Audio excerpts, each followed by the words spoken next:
everyone, welcome to new updates of Odoo 18. In today's video, we will discuss about the trend lines in Odoo 18 chart, and we can just dive into any of the module and choose the reporting section. So I'm going to choose a sales module. Under that, you can just choose a sales report over here, and let's insert this into the spreadsheet, and you can just choose a blank spreadsheet over here, and let's click on confirm.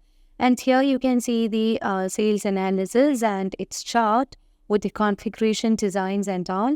And we can just move on to the designs to manage with the trend lines in chart. So the trend lines in Odoo charts are the powerful tool for visualizing the data trends over the time, and that can be used to identify the patterns and make predictions and gain insight into the behavior of your data.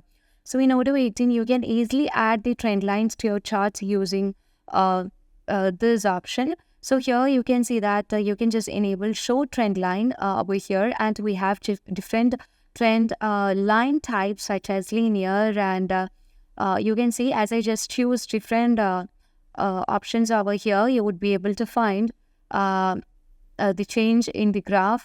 It can be polynomial, and you can also mark the degree that you want to set. If I'm setting the degree over here, you can also find the change that taking place over here.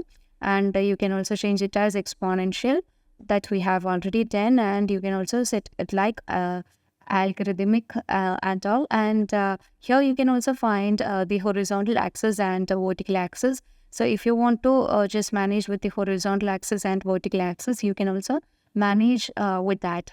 So that's all for today. Thank you for watching the video.